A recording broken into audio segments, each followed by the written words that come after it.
Góði gestir, hérna kemur obbulítið manifestó bókmenntir. 1. Bókmenntir eru elsta útflutningsgrein þjóðarinnar og sú eina sem óháð gengissveiflum. Ég nefni ekki dægursveiflur eða skapsveiflur. 2. Bókmenntum kemur allt við. Þar með talið þröngsýn þjóðernishyggja, stríðsrekstur stórvelda, nei ekki heima hjá þeim heldur annars staðar, og 1,1 milljarður tonna af plasti í heimssögunum. 3.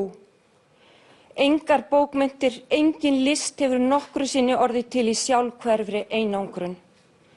4. Skáld útlendingur í eigin tungumáli. Það hlutverk höfundar að misskilja tungumálið, sem leiðir okkur í næsta lið. 5. Rithöfundur hálfur heimalningur, hálfur útlendingur. Þetta Stefán G. að lýsa sjálfum sér. 6. Bók getur breytt lífi manns. 7. Það sem á milli orðanna mikilvægast, eins og öræfa þögn með fjallagrasa dúskum og einum fugli. 8. Það ekki hægt að segja allt á ensku. Þorsteinn Gylfason sýndi fram á að ekki hægt að þýða skárri og skást yfir á ensku. Það sérstaða okkar í heiminum að eiga lýsingarorði skárri. Þess utan nota Íslendingar einir þjóða, svo ég viti, sama orði yfir heimili og veröldina alla, heima og heimur, sem skilja sem svo að gjörvallur heimurinn sé heimili okkar. Af því að við erum hinir og hinir eru við. Það verður aldrei nógu oft minnt á það. Síðasta lið í manifesti skáldskap, þann 9. ætla ég að nota til að minna á sögu sem ég held mikið upp á og sagan af ljósberunum í myrkrinu, þeim Gísla, Eiríki og Helga, sem gerðu tilraun til að bera ljós í lopahúfunum sínum inn í bæ. Og mér hefur alltaf þótt ákaflega falleg myndlíking fyrir skáldskap og fyrir sköpun sem eins konar ljóstillífun sem þurfi bara ímyndunarafl og sólarljós til að búa til eitthvað úr engu. Eins og menn vita bjuggu þeir bræður á Bakka í Svarfaðardal, sem þýðir að það ekki sami Bakki og við erum nú að reisa á kísilver sem mun brenna 66.000 tonnum af kolum árlega. Nú fyrir þetta uppátæki að vilja setja ljós þar sem var myrkur og fleiri póetískar hugdættur voru þeir kallaðir fífl, þeir bræður.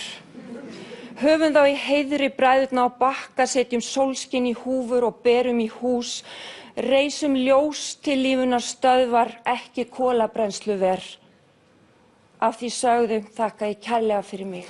Já, hingað komin Auður Ava Ólafsdóttir, verðlaunahafi Íslensku bókmenntaverðlauna, fagur bókmenntir, skáldsagan Ör. Til hamingju með verðlaunin, Auður.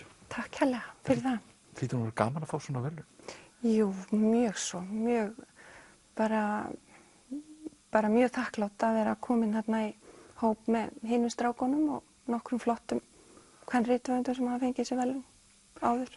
Sko, þú talaðir í ræðunni þinni, þá talaðir þú talaðir mikilvægi bókmennta, en þú talaðir líka umhverfismál og hvað þessum að segja, húmanisma? Já, ég alltaf svona menningar, tilvistar, pólitísk ef ég mögulega fæ tækifæri til. Þannig að já, bókmenntir elsta útflutningsgreinin á Íslandi og og ég var svona að leggja út af því sem svona kannski þrástef í mínum bókum að við erum líka hinir og hinir eru við og það verður engar bókmenntir og engin menning til í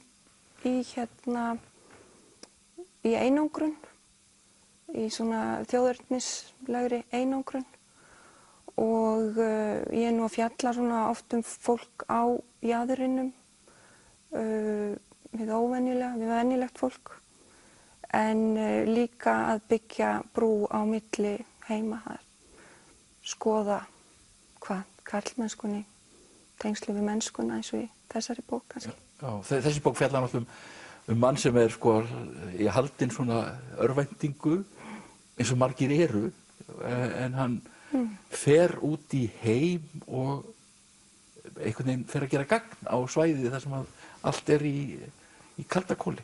Já, ég sendi hann út í heim. Þetta er bók um þjáninguna og þjáningin er alltaf einstaklingsins. Þannig að skáldsaga er svona hugsun í formi og svo sko maður er ekki að skrifa sagnfræði, heldur maður smættar þetta alltaf niður í mennskuna, manneskjuna, einstaklingin.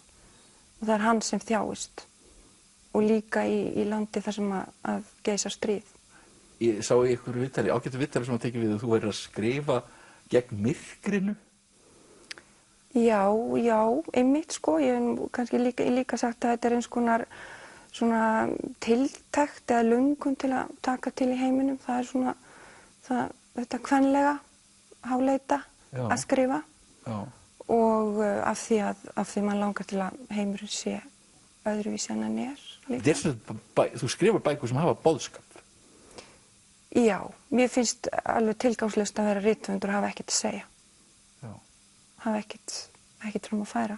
Þetta er barnaleg löngun en hún er samt til staðar. Já, ég veit til þess að þér er mikið niðri varðandi umhverfismál. Niðri fyrir varðandi umhverfismál. Já. Einmitt sko, ég meina það var frétt um hval sem strandaði og fullur af plasti og ég var komin frá Indlandi á bókmenntahátíð og þar borða kýrnar plast líka, kafna. Þannig að já, ég meina ég held að það sé bara við erum komin fram yfir allar rauðar línur í þeim efnum. Og ég talaði reynda líka um sögur sem ég held mikið upp á Bakkabræður í ræðunni, Gísla, Eirík og Helga, sem að gerðu tilraun til þess að bera ljós í lopahúfum í bæinn. Mér finnst þetta mjög falleg, alltaf þótt mjög falleg myndlíking fyrir skáldskapinn, fyrir sköpunina. Og þeir bjuggu nú á þarna Bakka, ekki sama Bakka og er verið að reisa þetta kolabrennslu, stóriðjuver, þetta er hinum megin við fjörðinn. Og já, ég myndi vilja sjá svona, sko listin hún býr til eitthvað úr engu, þannig ég myndi vilja sjá svona ljóstillífunar. Þetta er ljóstillífun að skapa, að skrifa bókmyndir, að búa til eitthvað úr engu, úr súrefni og sólarljósi. Sko þú byrjar frekar seint að skrifa eða senda frá því skáldskap. Já, ég held ég bara ekki verið nóg þroskuð eða tilbúin. Svo bara allt í einu komið sér þörf allt í einu fannst mér kannski þörfin var komið miklu fyrr en svo allt í einu hafði ég eitthvað að segja, eitthvað fram að færa að mér fannst. En þá ertu komin á hvað, komin á 50-aldur, eða ekki? Nei, kannski ekki alveg svo, en þú veist, já, margar, já, ég byrjaði svona fertugt. Já, rétt fyrir. Og það má kannski segja að sumuleyti að í bókmyndunum þá hafi kannski upphefðin að sumuleyti komið að utan. Þess vegna er bara líka svo gaman að fá klapp á öxlina, heiman.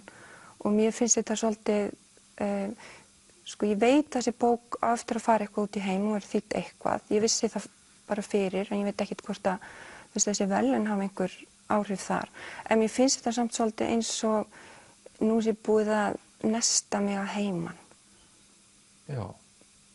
Sko afleggjarinn slæri gegn í útlöndum og einhvern veginn hennar fræð kemur hingað heim frá í rauninni Frakklandi og Róm, sko. Ég hafði samt alltaf, þú veist, mjög góða lesendur hérna heima, þó þau væri kannski ekki margir, kannski 200, svona íslensku kennarar við menntaskóla og aðri rithöfundar og þannig að maður skrifa nú hvort þeir bara fyrir einn, sko allavega ég, svona einn sem situr á öxlinni, hittir svona aukaverkanir. Já, þannig að já, ég fór kannski svolítið óvanalega leið. En þú ert náttúrulega menntuð listfræðingur að mennt og hefur starfar við listfræði og er náttúrulega menntuð í Frakklandi. Er ekki Frakkland bara dálítið stórt númer í lífið þínu? Sko, Frökkum finnst ég mjög ólík frönsku rithöfundum. Þeim finnst ég mjög, haldi ég sé mjög íslensk, en ég er nú að reyna að segja að það er eina sem íslenskir rithöfundar eiga sameiginlegt er að skrifa á þessu fámennist tungumáli sem að enginn skilur, sko, utan Íslands, sem er okkar sérstaða, okkar styrkur. Auður, til hamingju með verðlaunin. Þakka þér kærlega fyrir að koma í þáttinn.